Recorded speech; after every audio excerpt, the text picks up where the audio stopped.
అందరికీ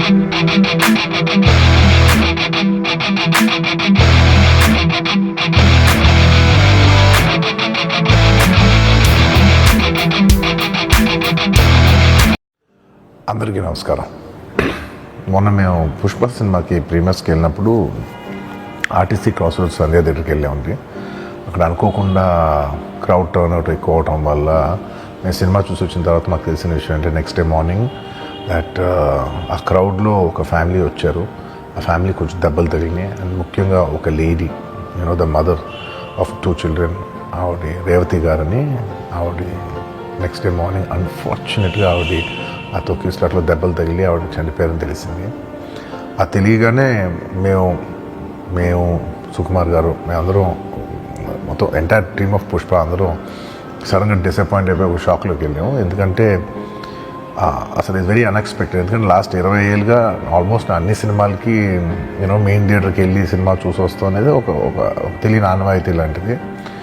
అండ్ ఇన్నేళ్ళుగా ఎప్పుడు జరగలేదు. సడన్గా ఇది జరిగేసరికి మేమందరం కూడా చాలా డిసప్పాయింట్ అయ్యి చాలా షాక్లోకి వెళ్ళాం. ఈ న్యూస్ తెలిసిన వెంటనే ఆన్ ద ఫస్ట్ డే మేము కానీ ఎవరం కానీ టీం కానీ ఎవరం కానీ ఈ పుష్ప సెలబ్రేషన్స్లో యాక్టివ్గా పాల్గొనలేకపోయాం. We all feel very sad. ఎందుకంటే మేము సినిమా తీసేదే జనాలు థియేటర్కి వచ్చి ఎంజాయ్ చేయాలని. అలాంటి థియేటర్లో ఇలా ఒక ఇన్సిడెంట్ అయ్యేసరికి వి ఆల్ అది మాటలో చెప్పలేకపోతున్నా. Firstly, I would like to say condolences to the entire family. మొత్తం రేవతి గారి ఫ్యామిలీకి condolences from me and the entire team of Pushpa. మేమేం చేసినా ఈ లాస్, మేమేం చేసినా ఎంత మాట్లాడినా this loss can never be covered.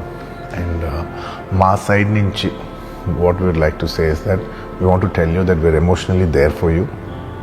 మీకు ఏం కావాల్సిన, మాకు కుదిరినంత శక్తిలో మీకు ఏ హెల్ప్ కావాలన్నా ఎలా కావాలన్నా we like to tell you that we like to be there for you. And నా తరపు నుంచి I'd like to donate an amount of rupees 25 lakhs. This is just as a goodwill gesture. అంటే నేను మీ వైపు I'm there for you. నా యాక్షన్స్లో చూడండి, నన్ను నమ్మండి, నేను మీకోసం ఉన్నాను అని ఒక జెస్చర్గా I'd like to give them 25 lakhs rupees for their future, to secure their future. And especially పిల్లలు ఉన్నారంట. So to tell them that I'll be there for them. వాళ్ళకి ఏ కైండ్ ఆఫ్ సపోర్ట్ కావాలన్నా కూడా will try to be there as much as possible అని ఒక good will జెస్చర్గా చేస్తాను. అల్లు అర్జున్ నటించిన పుష్ప 2 ప్రపంచవ్యాప్తంగా రిలీజ్ అయిన తర్వాత అనేక వివాదాలకి కేంద్ర బిందువైంది.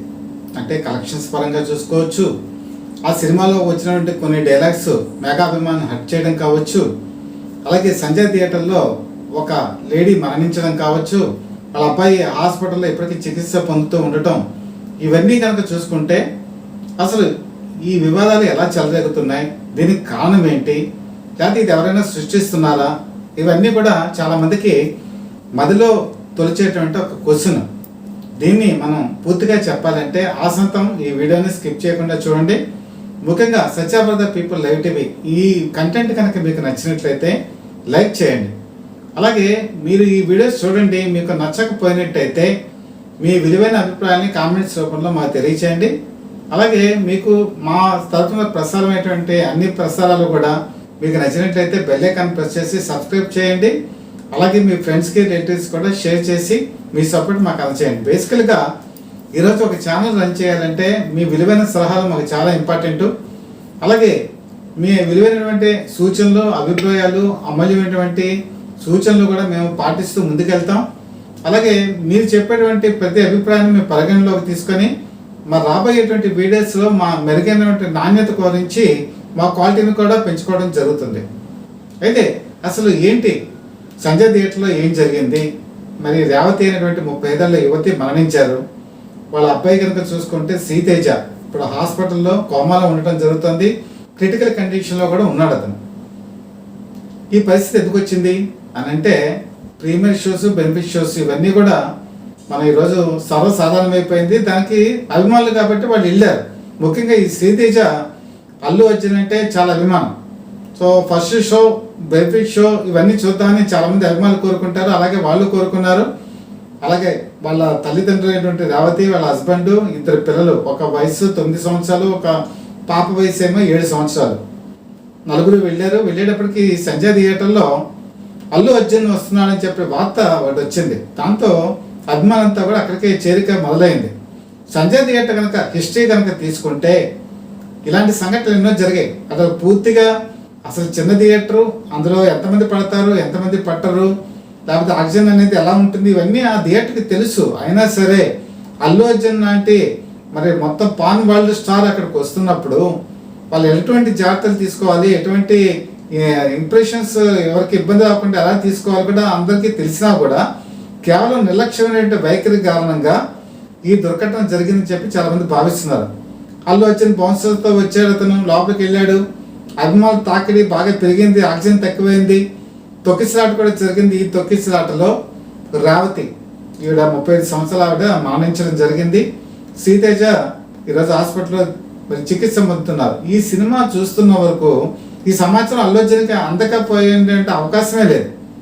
కాకపోతే సినిమా మొత్తం చూసి అతని ఇంటికి వెళ్ళిపోయాడు.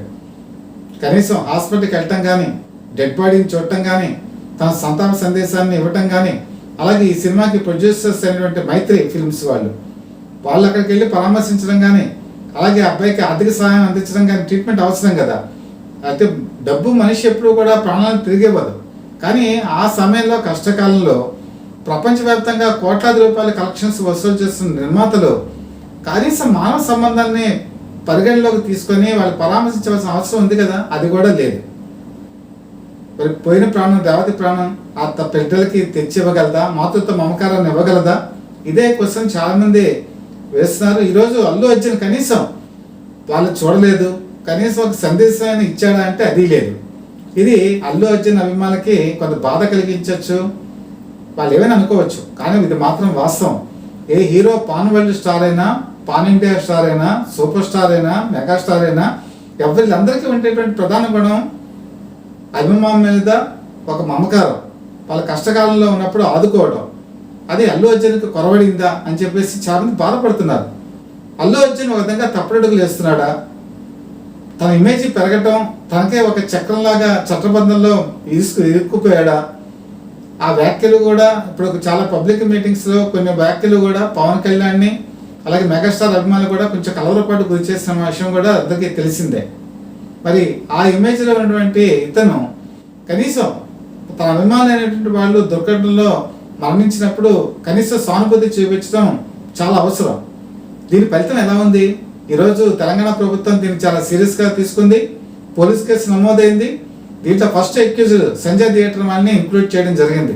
మీకు చెప్పాను, సంజయ్ థియేటర్ వాళ్ళు పూర్తిగా నిర్లక్ష్యమైనటువంటి వైఖరి, ఒక పెద్ద స్టార్ హోదాలో అతను వస్తున్నప్పుడు కనీస జాగ్రత్తలు తీసుకోకపోవటం, వీళ్ళు చేసినటువంటి పెద్ద తప్పు. ఒక నిండు ప్రాణాన్ని బలికొన్నారు, ఇంకో ప్రాణం కూడా గాల్లో కొట్టుమిట్టాడుతోంది.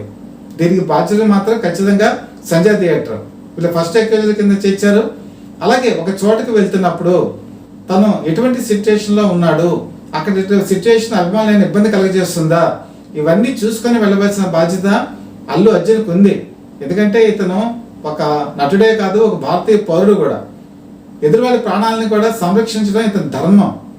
కానీ తను వెళ్ళటం వల్ల అక్కడ తొక్కిసలాట జరుగుతుందని తెలిసి మరి వెళ్ళాడా, తెలియక వెళ్ళాడా, కానీ తెలుసుకోవాల్సిన అవసరం కూడా ఉందా? తెలుసుకోవాల్సిన అవసరం ఖచ్చితంగా ఉంది. ఇవేమి తెలుసుకోకుండా వెళ్ళటం అతను చేసిన పెద్ద నేరం. దీంతో అతని సెకండ్ అక్యూజ్డ్ కింద చేర్చడం జరిగింది. ఇప్పుడు దీనికి కనుక కన్ఫర్మ్ అయితే మరి జైలు శిక్ష కూడా అనిపించవలసిన పరిస్థితి కూడా ఉంటుంది. అది అంతవరకు ఇది వెళ్తుందా అంటే ఖచ్చితంగా వెళ్ళొచ్చు కూడా. ఈరోజు చట్టానికి ఎవరు అతీతులు కారు. చట్టం చేతులు చాలా పెద్దవి, దాని నుంచి ఎవరు కూడా తప్పించుకోలేరు. తప్పు చేసిన వాళ్ళు అసలు తప్పించుకోలేరు. ఇక్కడ కనుక చూసుకుంటే మరి ఈ తెలంగాణ ప్రభుత్వం దీని మీద చాలా సీరియస్గా తన పరిస్థితిని సమీక్షించుకుంటోంది. ముఖ్యంగా కనుక చూసినట్టయితే బెనిఫిట్ షోలు, ప్రీమియం షోలు రద్దు చేయాలని చెప్పి కూడా నిర్ణయించింది. వచ్చే సినిమాలకి ఇంకా అవి ఉండవని కూడా తేల్చి చెప్పారు. అలాగే ఇంకా టికెట్ రేట్ పెంచడం కానీ, లేకపోతే ఇలాంటి పరిస్థితిని వెసులుబాటు ఇవ్వడం కానీ ఇంకా తెలంగాణ ప్రభుత్వం చేయదని కూడా నిష్కర్షగా చెప్పడం జరిగింది. దీన్ని బట్టి రాబోయే సినిమాలకి ఒక విధమైనటువంటి ఇంకా బెనిఫిట్ షోలు ఉండవు, ఇంకా టికెట్ రేటు పెంపుదల ఉండకపోవచ్చు. మరి తెలంగాణ ప్రభుత్వం తీసుకుంటే ఈ చర్యకి కారణం ఏంటంటే అల్లు అర్జున్ నిర్లక్ష్యమైన వైఖరి. ఎప్పటికైనా సరే తప్పు జరిగింది, చేసిన తప్పుని సరిదిద్దుకోవడం చాలా ఇంపార్టెంట్. ఈ సంఘటన తీసుకొని మిగతా సినిమా నటులు ఎంత పెద్దవాళ్ళైనా సరే హైదరాబాద్ లాంటి చోట్ల లేకపోతే మెట్రోపాలిటన్ సిటీస్లో ఒక చోటకు వెళ్తున్నప్పుడు అక్కడ సిచ్యుయేషన్ని పోలీసు వాళ్ళతో సంప్రదించి నిర్ణయం తీసుకొని అప్పుడు వెళ్ళటం చాలా మంచిది. లేకపోతే ఇలా విలువైన ప్రాణాలు పోగొట్టుకున్న వాళ్ళు అభిమానులు అవుతారు, తను కాపాడాల్సిన వాళ్ళు భక్షకులు అవుతారు. అలాగే ఈ సినిమా కనుక చూసుకుంటే మరొక వివాదాస్పదమైన అంశం ఏంటంటే బాస్ ఎవడరా బాస్ ఎవడికి రా బాస్ అనేటువంటి డైలాగు ఈ మధ్య చాలా మంది తమ వివరణ కూడా ఇస్తున్నారు, చాలా మంది సోదరంగా చెప్తున్నారు. అయితే ఇది చివరికి ఎంత వివాదానికి వెళ్ళిందంటే మెగాస్టార్ అభిమానులందరూ కూడా తీవ్రంగా నచ్చుకున్నారు. ఇది తెలియక చేశారా, సినిమా నిర్మాణంలో సినిమా కథపరంగా చేశారా, ఏదేమైనా అవ్వచ్చు. మీరు కనుక సింహాసన సినిమా కనుక తీసుకుంటే 1986 సంవత్సరంలో కృష్ణ తీశారు. అందులో సత్యనారాయణ పాత్ర ఉంటుంది. అది యాక్చువల్గా ఒక సాధువు వేషం, ఒక యోగి రాజర్షి వేషధారులతో ఉన్నటువంటి సత్యనారాయణ అలాంటి ఎన్టీ రామారావు స్వరూపాన్ని అందరికీ కూడా తేటతెల్లం చేశారు. ఆ డైలాగ్స్ కూడా ఆయనవే. ఎందుకంటే ఒక ప్రెస్ మీట్లో ఆయన చెప్పారు, నా యావదాస్తిని పిల్లలకి పంచిపెడుతున్నాను, నా దగ్గరే ఉంది బూడిద అన్నారు. అదే డైలాగ్ని సత్యనారాయణ చేత కూడా సింహాసనం సినిమాలో చెప్పించారు. దాంతో అందరూ కూడా చప్పట్లు కొట్టారు. అంటే తెలుగుదేశంకి అప్పుడే నెగిటివ్ వేవ్ స్టార్ట్ అయిందని చెప్పి కాంగ్రెస్ పార్టీ వాళ్ళకి కూడా గ్రహించారు. ఇది చిన్న బిట్టున్నా కూడా ఆ రోజు అందరూ కూడా డిస్కషన్ చేసుకున్నారు.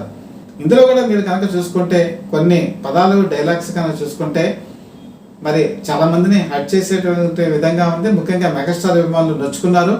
మరి మైత్రి ఫిల్మ్స్ వాళ్ళు దీని నివారణ చర్యలో భాగంగా మెగాస్టార్ చిరంజీవిని వెళ్ళి కలవడం జరిగింది. దర్శకుడు సుకుమార్ కూడా అక్కడ వెళ్ళి కలిశారు. అయితే దీనికి అల్లు అర్జున్ కూడా వెళ్ళుంటే బాగుండేది అని చాలా మంది మనసులో అనుకున్నారు. ఎందుకంటే అల్లు అర్జున్ ఒక సినిమా హీరోనే కాదు, తన మేనమామ కూడా చిరంజీవి వాళ్ళ కుటుంబ సభ్యుడు. ఆయన కూడా వెళ్ళుంటే కొంతవరకు అందరికీ మంచి ఇంప్రెషన్ కలిగేది అన్న, నేను తగ్గేది లే అని చెప్పేసి ఆయన ఇంట్లోనే ఉండిపోయారు. వెంటనే నాగబాబు కూడా వెంటనే అందరికీ కూడా ఒక సందేశం పంపించారు, సినిమాగానే చూడండి, ఎంటర్టైన్మెంట్ పరంగానే చూడండి అని చెప్పినా కూడా మెగాస్టార్ అభిమానులు ఎవరు కూడా ఈ సినిమాని బాయ్కాట్ చేయడం జరిగిందని చెప్పి అందరూ కూడా తెలియజేసుకుంటున్నారు, చెప్పుకుంటున్నారు కూడా. దీని ఫలితం ఇప్పటి వరకు సినిమా మీద కూడా తీవ్రమైన ప్రభావాన్ని చూపించడం జరుగుతుంది. అయితే వీకెండ్ సాటర్డే సండే ఈ 2 రోజులు చాలా కీలకమైనవి. ఈ 2 రోజులు కనుక కలెక్షన్స్ పికప్ చేయగలిగి 1000 కోట్ల రూపాయలు కనుక దాటి ఇది కలెక్షన్ చేయగలిగితే బ్రేక్ ఈవెన్ పాయింట్ అవుతుంది. 2000 కోట్ల రూపాయలు కనుక రీచ్ అయినట్టయితే బ్లాక్ బస్టర్ అవుతుంది. అయితే ఒకటి మాత్రం వాస్తవం, సినిమా బడ్జెట్లు ఇలా పెంచుకుంటూ పోయి టికెట్ రేట్లు ఇలా పెంచుకుంటూ పోతే ప్రేక్షకులు ఎంతవరకు యాక్సెప్ట్ చేస్తారు, ఎంతవరకు చూస్తారు అన్న దానికి ఈ సినిమా ఒక ఉదాహరణ. ఈరోజు మొత్తం ఆల్ ఓవర్ ఇండియాలో మీరు ముంబై తీసుకున్నా, ఢిల్లీ తీసుకున్నా, ఈవెన్ బెంగళూరు తీసుకున్నా, ఎక్కడ చూస్తున్నా కూడా చాలా థియేటర్స్ ఖాళీగా ఉన్నాయి. ఈవెన్ తెలుగు రాష్ట్రాల్లో కూడా కొన్ని తప్పించి చాలా చోట్ల ఖాళీగా ఉన్నాయి. అంటే ఈరోజు సామాన్య ప్రేక్షకుడు ఎక్కువ టికెట్లు పెట్టి ఎక్కువ డబ్బు వెచ్చించి వెళ్ళలేని పరిస్థితుల్లో ఉన్నాడు. సినిమాని సామాన్య ప్రేక్షకులకు కూడా రీచ్ అవ్వాలి. పోకిరి సినిమా మీరు చూసుకుంటే 70 రోజులు హౌస్ఫుల్ కలెక్షన్స్తో ఆడింది. తక్కువ రేట్లతో ఎక్కువ కాలం ఆడింది. ఆ తర్వాత మీరు చాలా సినిమాలు చూడండి, ఎక్కువ కాలం ఆడుతున్నాయి, తక్కువ రేట్లో అయినా సరే సినిమా చూస్తారు ప్రేక్షకులు. కానీ వచ్చే కలెక్షన్స్ అంతా కూడా 1 వీక్లోనే రాబట్టేసుకోవాలి, లేకపోతే 2 వీక్స్లోనే రాబట్టుకోవాలని ఆలోచన ఉంటే మాత్రం ప్రేక్షకులు సినిమాకి దూరం అవుతారు. ఇది ప్రతి నిర్మాత కూడా గ్రహిస్తే మంచిది. లేదా ఓటీటీకి అలవాటు పడిపోతారు. ఈ సినిమాను ఒక 5 రోజులు చూడకపోతే ఏముంది, ఓటీటీలో 1 మంత్ తర్వాత వస్తుంది కదా, లేకపోతే 2 మంత్స్ తర్వాత వస్తుంది కానీ ఎప్పుడైతే ప్రేక్షకుడు కన్ఫైన్ అయిపోయాడో అప్పుడు ప్రేక్షకుడు సినిమాకి దూరం అవుతాడు. మళ్ళీ ప్రేక్షకుడిని సినిమా థియేటర్కి రప్పించాలంటే చాలా కష్టం. ఇది నిర్మాతలు దర్శకులు కూడా ఆలోచించుకుంటే మంచిది. ఏది ఏమైనా సరే సినిమా పరంగా చూసుకుంటే కథ బాగుంది, కథనం బాగుంది, అల్లు అర్జున్ యాక్షన్ బాగుంది. ముఖ్యంగా మరి క్లైమాక్స్ ఫైట్ అదిరిపోయింది. లాస్ట్ 40 మినిట్స్ కూడా అత్యద్భుతంగా నడుస్తుంది. ఇంత నడిచినా కూడా ప్రేక్షకులకు రీచ్ కావాలంటే ఇలాంటి వివాదాలే కారణం. వివాదాలు ఎప్పుడు కూడా ఒక విధంగా క్రియేట్ చేసినమైనా, మామూలుగా సృష్టించడమైనా, లేకపోతే నిజంగా జరిగినమైనా ప్రేక్షకుల మనసుల్ని కదిలిస్తుంది. ముఖ్యంగా సంజయ్ థియేటర్లో జరిగేటువంటి సంఘటన మాత్రం ప్రేక్షకుల్ని, అలాగే చాలామంది అభిమానులు కూడా తీవ్రమైనటువంటి ఒక నిరాశకి గురి చేసింది. అల్లు అర్జున్ అలా చేయకుండా ఉంటే బాగుండేదని కూడా అంటున్నారు. ఏదేమైనా సరే అల్లు అర్జున్ కూడా ఒకసారి తనకున్న పరిస్థితిని తాను అవగాహన చేసుకొని ముందు ముందు ఇలాంటి పొరపాట్లు జరగకుండా ఉండాలని చెప్పి అందరూ కోరుకుంటున్నారు. అలాగే సినిమా కూడా ముందు సక్సెస్ అవ్వాలని కూడా భావిస్తున్నారు.